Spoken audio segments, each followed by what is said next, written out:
my longtime friend and colleague, Professor Lois McNamara, and her wonderful husband, Bob, with whom I've shared several earlier iterations of this presentation.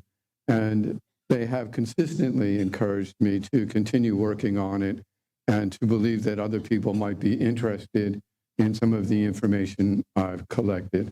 So thank you. Most of all, of course, I'd like to thank all of you for being here today. For me, I'm hoping the presentation will be cathartic. And for you, I'm hoping the information will be thought-provoking enough to have made it worth your while to pay attention. With that, oh, sorry. I'd also like to thank you in advance if you could hold questions or comments until the very end. I do get easily distracted, but I promised myself today that I would try to stay in my lane and make this journey from the beginning to the end as timely as possible. So with that, I would tell you I call this presentation Buckle Up. It's a bumpy road following a democracy to dictatorship.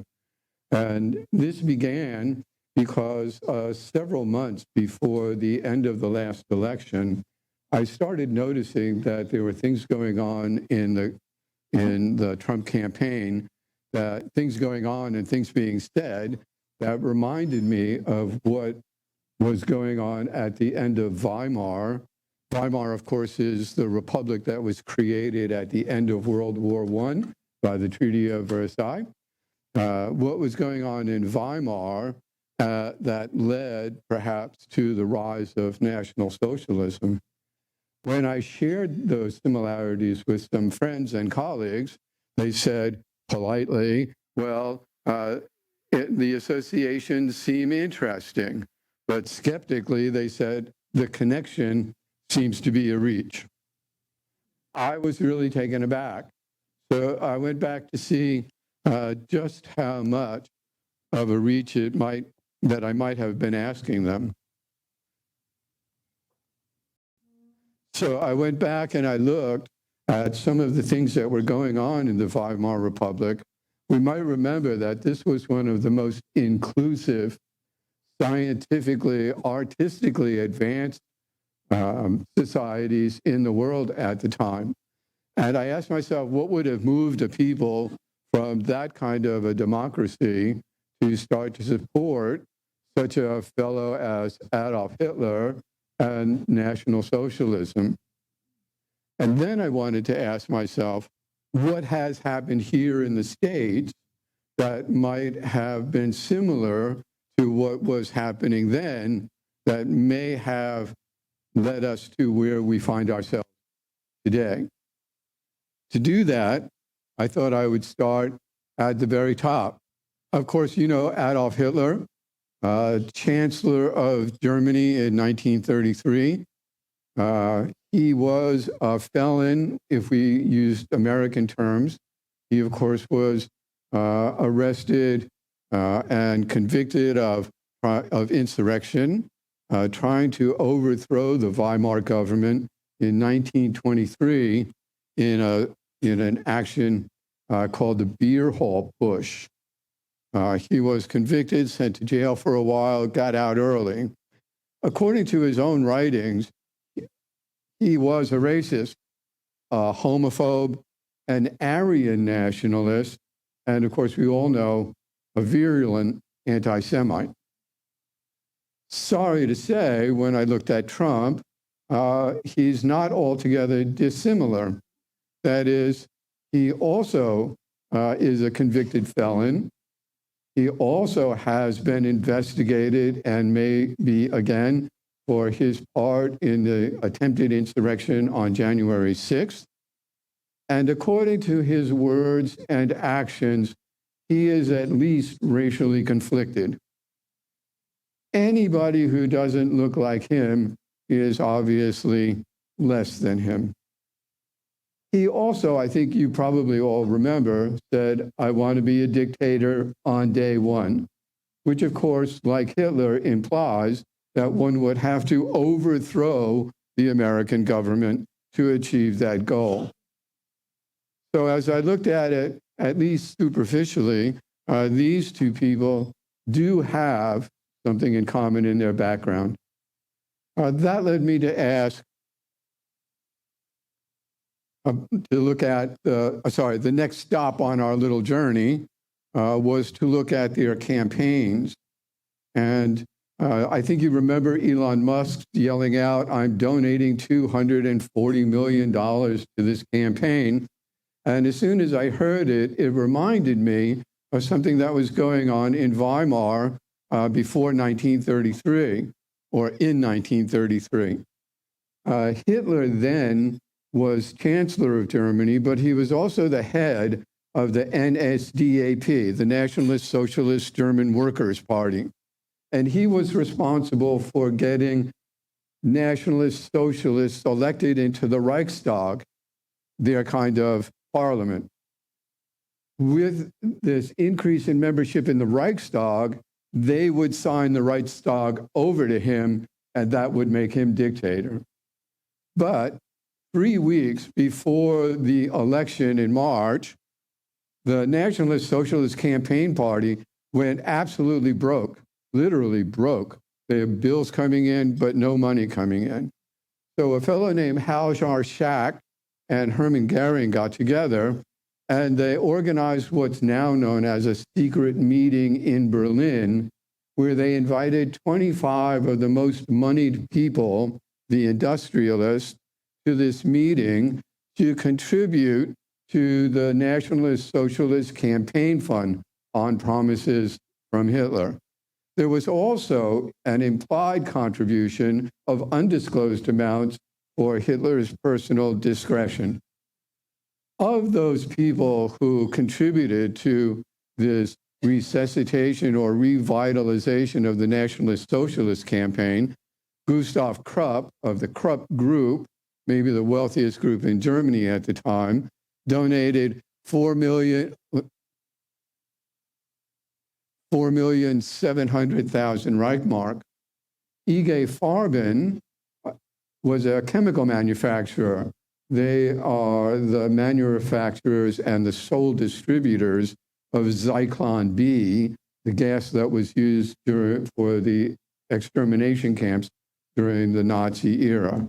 They donated 400,000 Reichmark. Remember, it's not Deutschmark yet.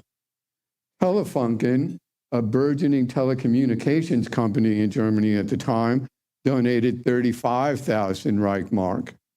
And even the entire mining industry, represented by Ernst Brandy, donated once 200,000, and then 2 weeks later, donated another 100,000 toward this campaign. Deutsche Bank, I thought, was interesting because it seems to be a natural carryover from the National Socialists to the infamous associations with Trump. Deutsche Bank at that time donated 200,000 to this Reichstag election. In today's dollars, that would be about $30 million. Similarly, Trump's campaign was somewhat resuscitated or revitalized toward the end of his campaign period. Elon Musk, of course, you know, the $240 million.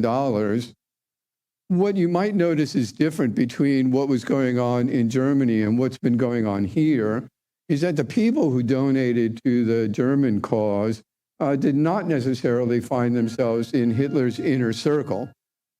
However, in Trump's situation, it seems like several of the people who donated significant amounts of money did wind up in his cabinet. That is, Elon Musk, 240 million, he's Doge. Linda McMahon, 21 million, she becomes Secretary of Education.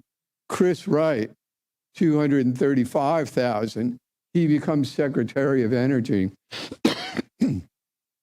And Scott Bessent, who I had initially had hopes for as a Yale academic, really didn't turn out that way at all. He too donated $675,000 and became Secretary of the Treasury.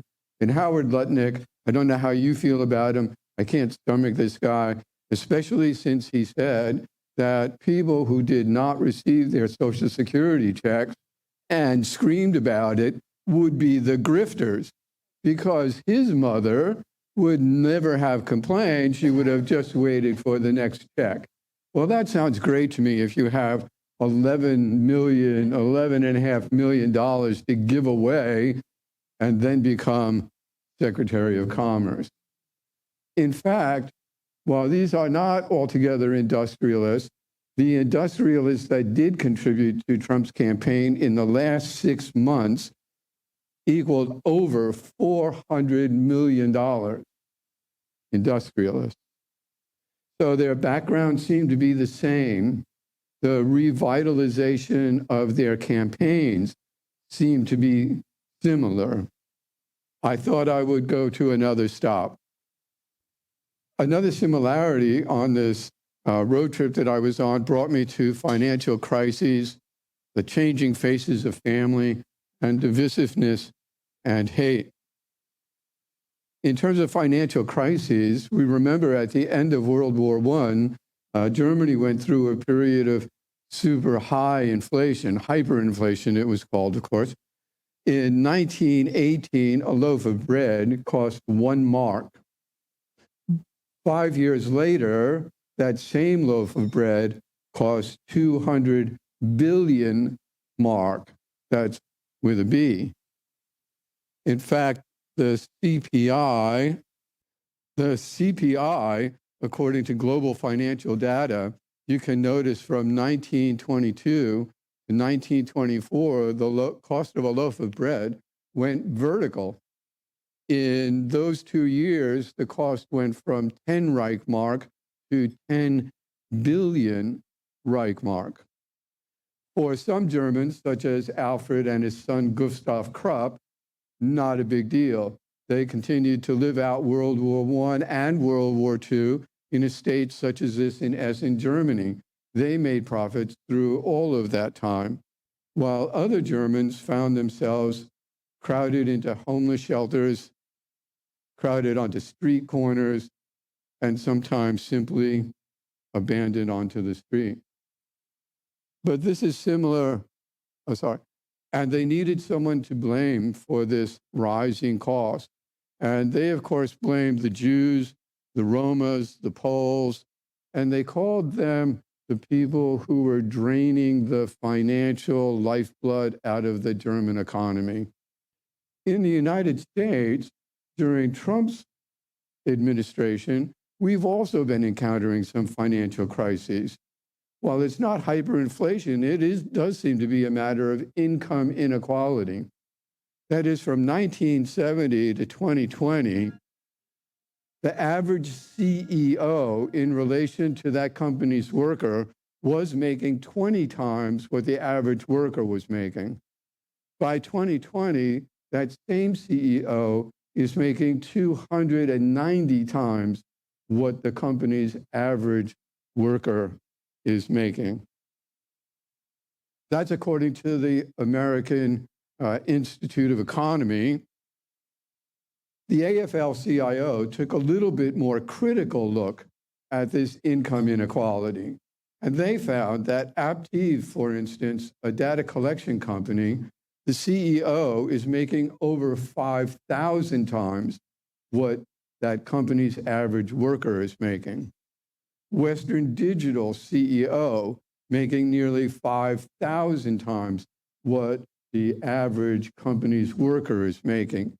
Even Chipotle, the CEO, and this is a couple of years ago, was making almost 3,000 times what its average employee was making, which kind of explains that for a $15 meal at Chipotle, 7.5 cents goes to employee salaries and benefits.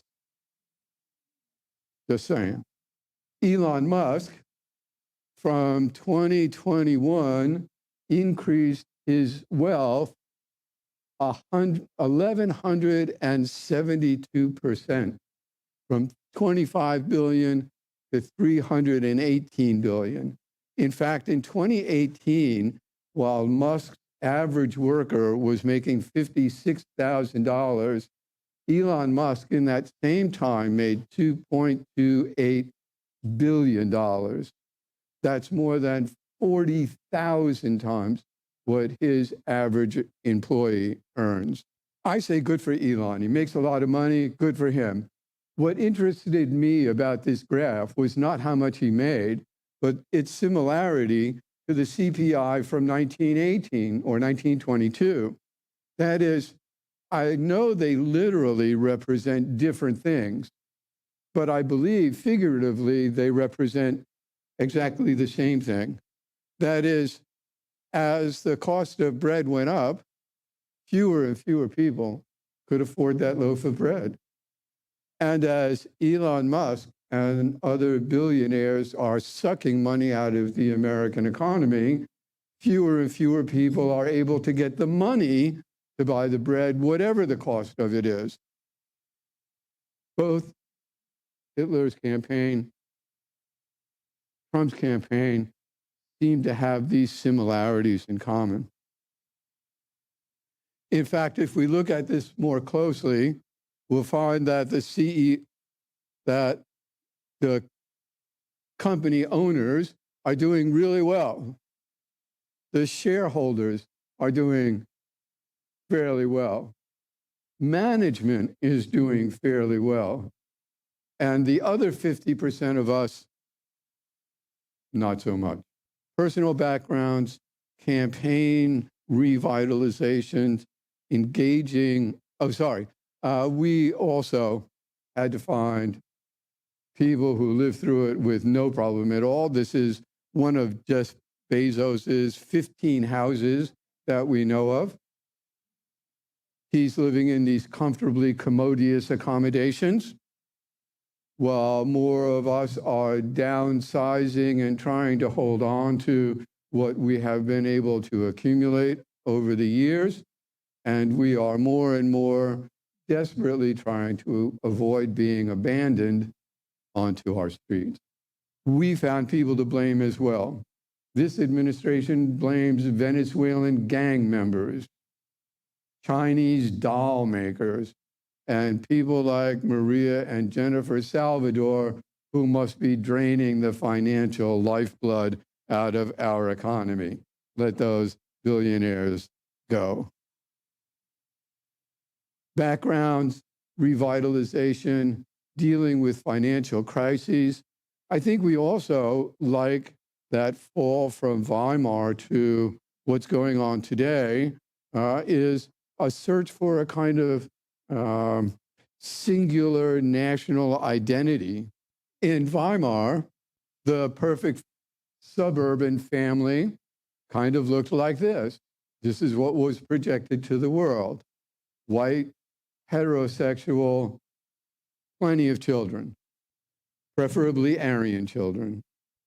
But in the urban centers of Germany at this time, family and relationships had expanded. They'd become more inclusive. And people like Magnus Hirschfeld and his partner Karl Gies found a life in Weimar to be absolutely wonderful. In fact, on a Friday night, a nice place to go in Berlin in 1930 was the El Dorado Club. Go here, have a good time. And everyone knew that Berlin had at that time become the gay capital of the world. That is, until Hitler comes into power. In 1933, Hitler and Goebbels evoke what's called paragraph 175 of the German Criminal Code, which criminalizes sexual relations between men and calls it morally degenerate. The building is shut down, later taken over by SA, of course. A Friday night in Berlin in 1930 was significantly different than it was in 1937. In the US, we've kind of gone through the same expansive inclusion of what we call family and relationships. This was projected on every TV across America, white, Anglo-Saxon, heterosexual, and children, maybe a fewer. But by the 21st century, the definition of the complexion of the American family has changed. The composition of the American family has changed. The very notion of what a perfect couple from 2013 to 2023, venues like this are still accessible, though fewer and fewer of them. Were these kinds of venues going on in Germany in 1933? The people at these places would have been considered socially decadent and morally degenerate.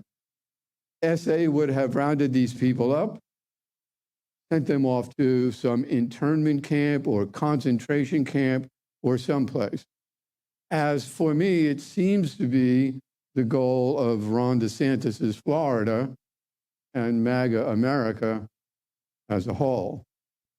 What happens when you become more inclusive as finances become tighter and tighter?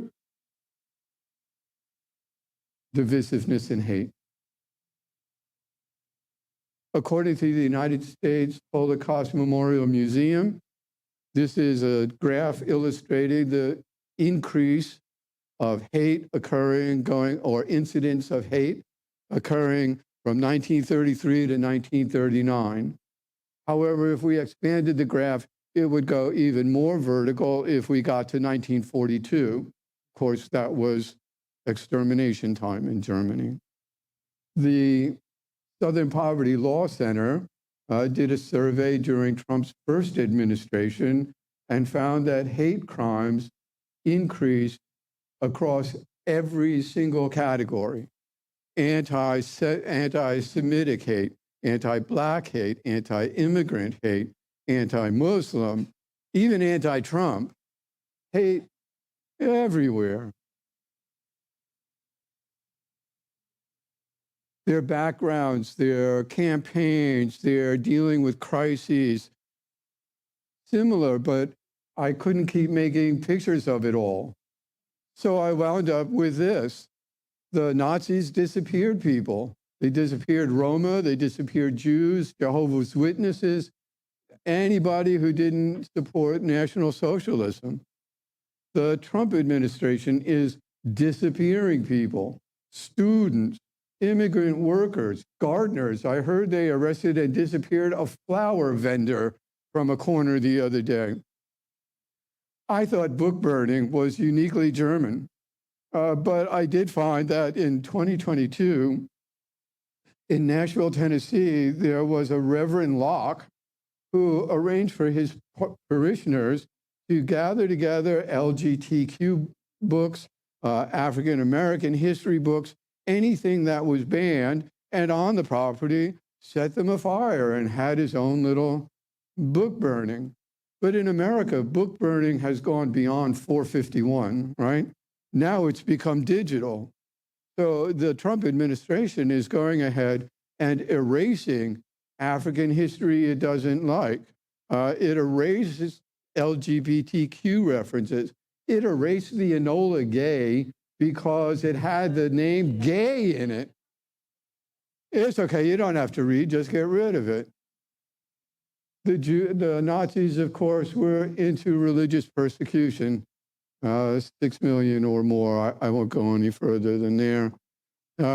For the Trump administration, it seems Muslims or just people believing in Islam as a whole, they seem to be being pushed out, ridiculed.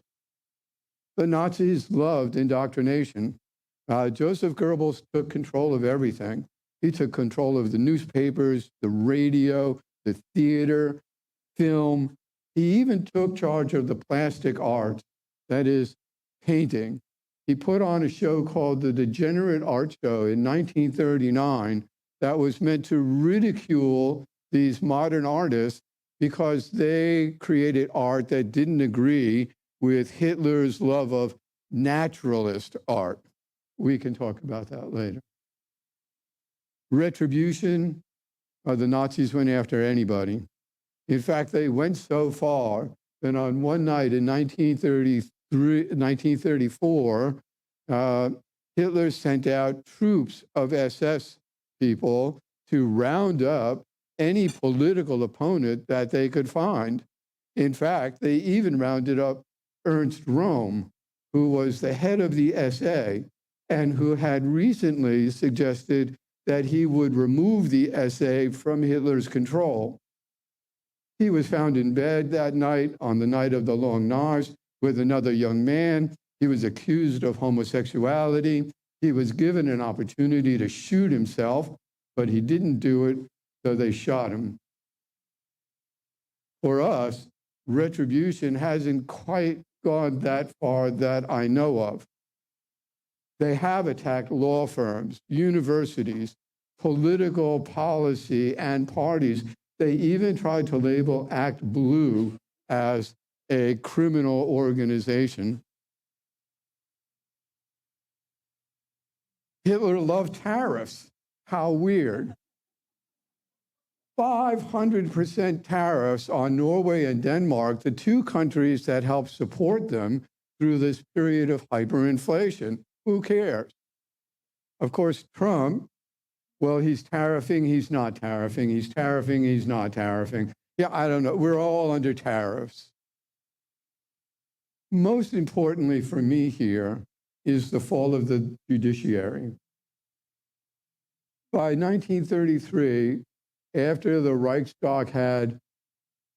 Hitler had created a coalition government between the Nationalist Socialists and the German National Volksparty, they had enough people to pass what was called the Enabling Act, which allowed for martial law and the suspension of all civil rights.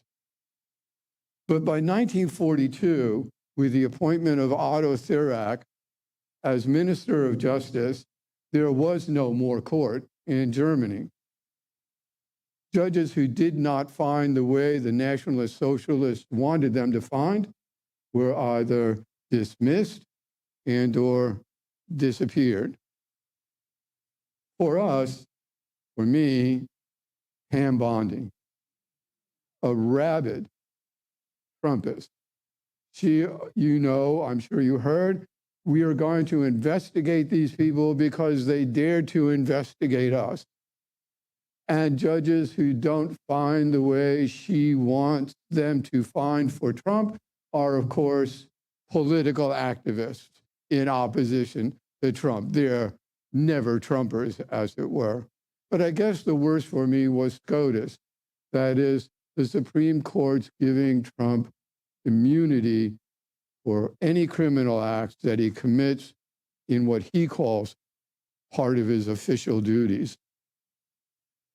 Well, the fall of the judiciary would have been fine enough in itself if there wasn't anybody to enforce it. But the Nazis had the Gestapo, they had the SD, they had the SS, and more importantly, they had local police. The local police are the people who know where people are.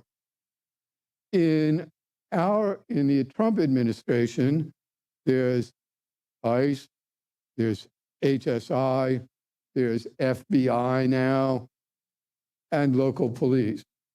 In Florida, particularly, 255 independent police organizations have signed agreements to assist ICE in its activities, both financially and in terms of personnel.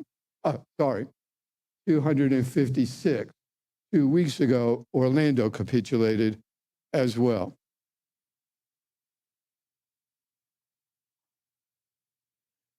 At this point, it's no surprise to me that we find both of these men as Men of the Year in Time magazine. This is not, oh boy, good boy, Time magazine. But looking at these two pictures reminded me of something I had recently been reading, that is the interrogations of prisoners at Nuremberg. One of those prisoners, Albert Speer, who was the Minister of Armaments during Hitler's reign, told his interrogator the possibility of a repetition of the absolute rule by one man, surrounded by weaklings, must be prevented for all time to come. Never again must the path of a nation be allowed to depend so exclusively on one pair of eyes, or to be determined to such an extent by the mind and abilities of a single man, as was the case of Adolf Hitler. For me, this sounded apropos. But putting them together is one thing. And I did find what I thought were these similarities. I know maybe it was a reach, but I thought they were similarities. This seemed to suggest that it went beyond similarities, but that we may be in the process of merging into the same thing. That is, Keith Self, a Republican representative from Texas, during a congressional hearing on whether or not the government could control what people said, Keith Self actually said, quote, quoting Joseph Goebbels, "It is the absolute right of the state to supervise the formation of public opinion." What you can say, what you can do, what you can't. It made me wonder what was done then.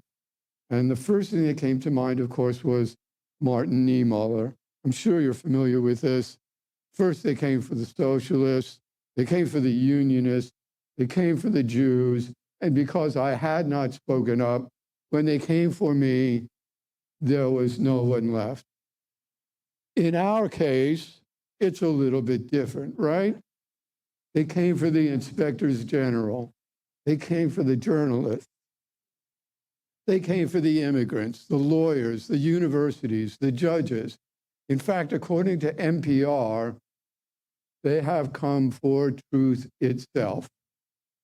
And if they control the truth, then who's going to be there to speak for any of us? How to respond?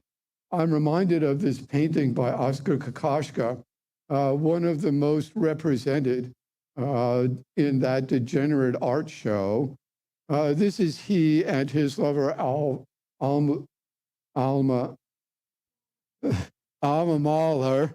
All right.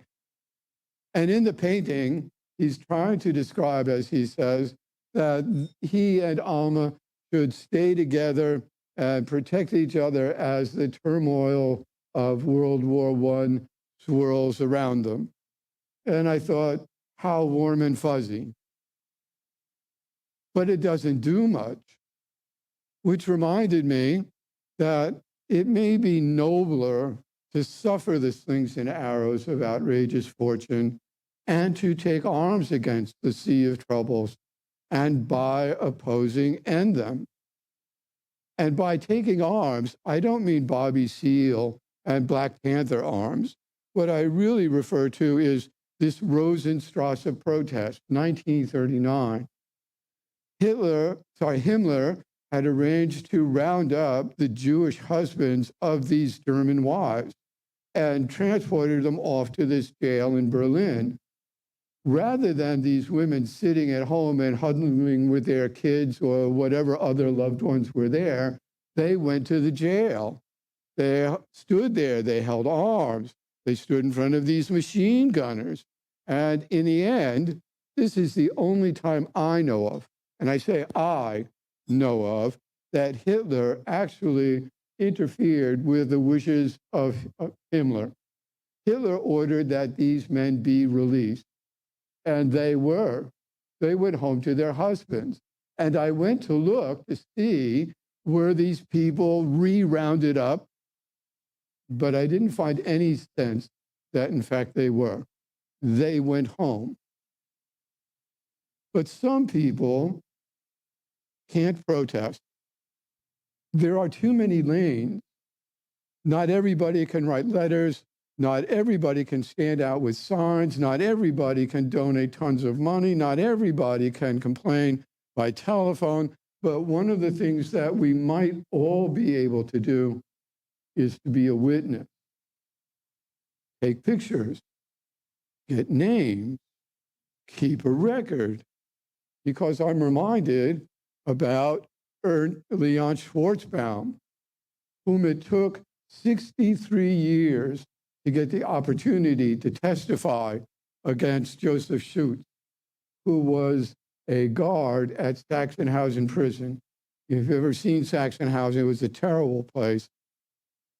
Under what would become called the Demjanjuk precedent, Schultz was tried not for any one particular act, but for his support of criminal acts that were being committed by an organization that he supported.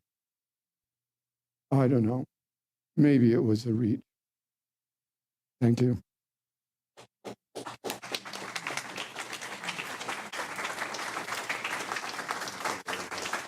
$40.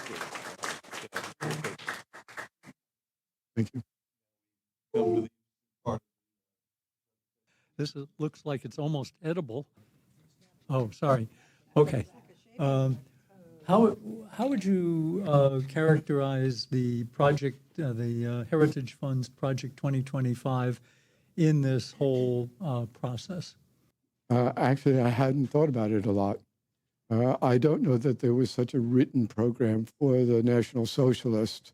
Of course, what we've heard about that Heritage program seems awfully fascist, authoritarian, as it were, and it seems to be being rolled out. Thank you very much for this presentation. My concern is that everybody across the country has been too damn slow in reacting. And we were probably in shock at the very beginning, but I'm really wondering, I feel in my own case, I've never owned a gun. For the first time in my life, I think maybe we all should be armed because I don't know what's coming next. It took 56 days for Hitler to overthrow Weimar and create a dictatorship. 56 days. If we proportion that out to the United States, it would take us about 50 months to get that all done. But could it be done? I think, like you, we're all finding just how fragile our democracy really is. And owning a gun is actually becoming more and more, I'm hearing it more and more, and was the original purpose of the right to bear arms, the Second Amendment. But who thought we would be doing that in that way? So looking ahead to your future projects, I was thinking about Germany and how did they navigate out of Hitler after World War II? And with Italy, with their murdering Mussolini, how did they evolve into coming towards more of a democracy? I think that would be an interesting thing in your follow-ups. I will take that to heart. And if you give me about a year, I might be able to come back and respond to that in some sensible way. It was a challenge, right? In both cases, it took the elimination of those leaders in order to even start the recovery process.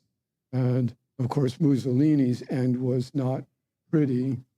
And Hitler's end, well, I guess that's still up for debate. It either wasn't pretty or it was anonymous, right? Go ahead. Do you think that Trump is trying to provoke a civil or world war? I think that's a really interesting question.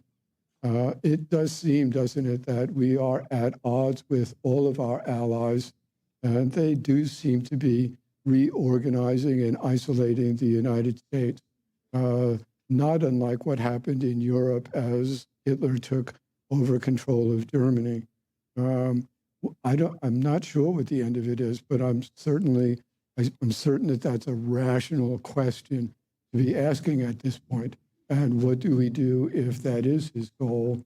And how do we protect ourselves? I'm not confident that Republicans would be interested in protecting much of me. Somebody else? Okay. I'm just wondering if you have any clue at all as to where the military, our official military, not Trump's military, stands. No, but that is the question, right? We are waiting for someone to come to our rescue. We may be waiting for Godot. It would have been interesting if the Supreme Court had some police-like function associated with it, or if the Congress had some police-like function associated with it that could be called on to deal with these things that are being roughshod, run over in the military itself. But I'm not sure. I'm kind of thinking that the military will have to get to the point where those soldiers on the street say, this is not what I signed up for. And if they get to that, then perhaps a military coup would create a period of time where the people of the U.S. could recreate their democracies. Remember, there were 5 democracies in France before the current democracy. Democracies historically fall apart. They're sometimes put back together again, which makes ours kind of interesting because it's been so long. You're absolutely right about Germany with the collapse of the judiciary and the legal system, and we're seeing some of it in this country as well. But we do not see the total collapse of judiciary that we saw in Germany. We're seeing courts every day making decisions against some of the government's actions. And what we are seeing is an administration that says to hell with the courts, which is something that has never happened before. That is, it doesn't matter what the courts say, they're going to do it anyway. And the problem is that the judiciary doesn't have its own form of enforcement. It can say what is wrong, but it has no way of enforcing that. And that is a serious problem when we have an administration who really does not respect the rule of law. You're absolutely right. And this may be, if I had, I'm not inclined to take any kind of a rosy-eyed view of any of this. But if there were a rosy side to this, then maybe this challenge will open our eyes to what not so well-meaning people can do with a fragile democracy. Maybe we need to have a force for the Congress. Maybe we need to have a force, for the judiciary. Maybe we need to have a force for the Congress. It seems to me you guys are making the same observations that I'm making. Something in the future has to be done to preclude this from occurring again. And I like the idea, you're right, the judiciary has not fully collapsed. We are getting these decisions that seem to suggest that the court could still express some kind of control. I did this as originally as a kind of heads up, this may be coming down the pike. But today it seems more of like an alert. This is the pike. Now where do we go?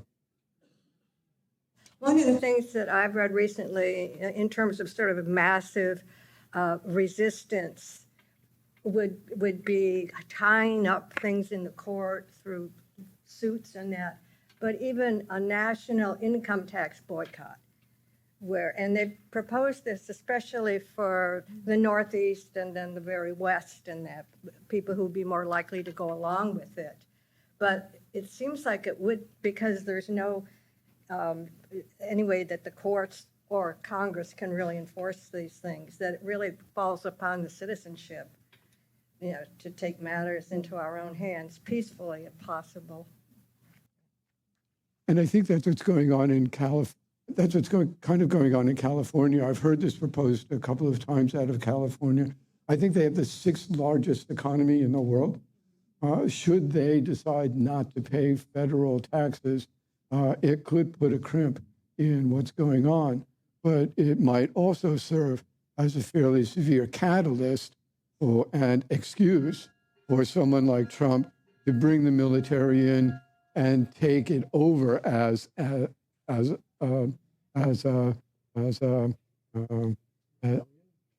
rebellious country, as it were, right? And then we're really, yes, it would be nice if I had to write a check to the IRS every year and then decided this year I didn't write it. But most companies, because they receive funding from the government, already take that money out of your check before you have a chance to say no. They may not have the option to say no. So I say yay, but can it be done? And again, we're always looking at how far can we resist before we become provocative. And if we're not armed, in a metaphorical sense, I'm going to say, then that provocation may not have such pleasant outcomes. Do you think,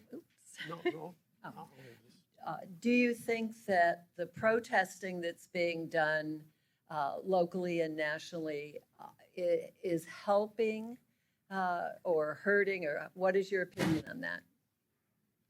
100%. Everybody, every day, at every opportunity, speak your mind.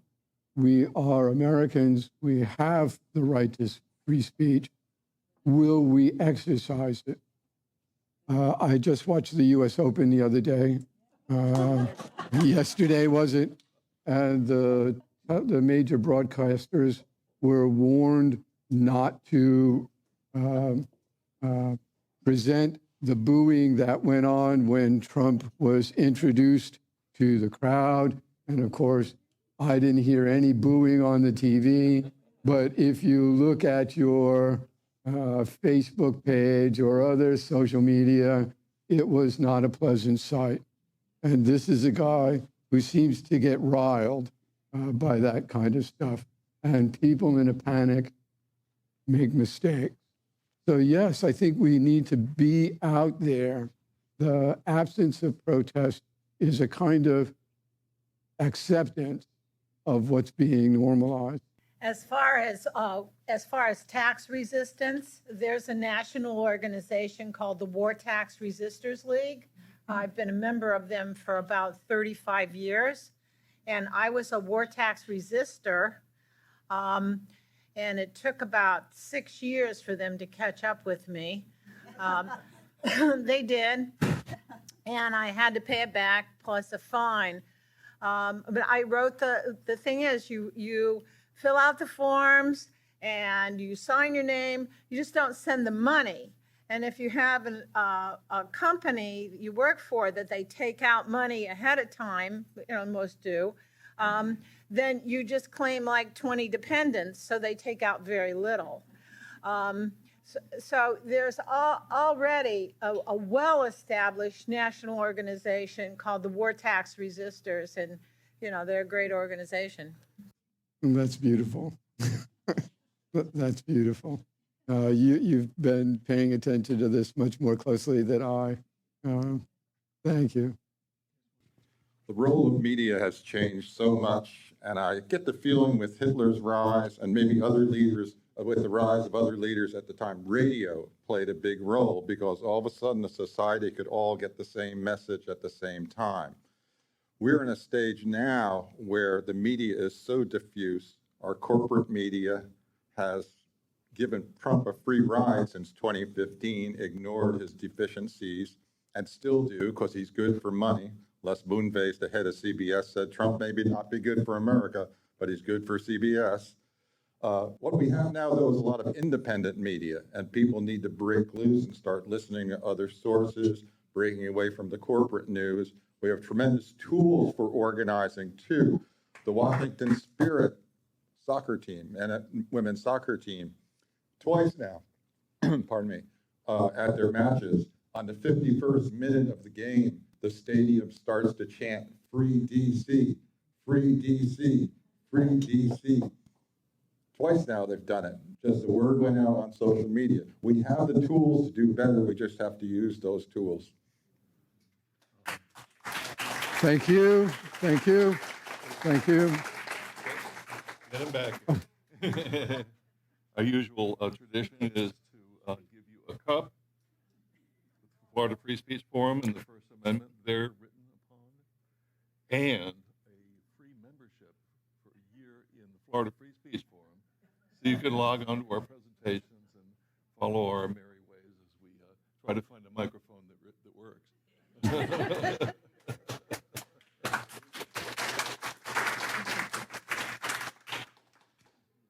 I said at the beginning that I thought this was an honor to be invited here, and I really mean that from the bottom of my heart. And thank you all for your questions and your attention. This is really super. Thank you.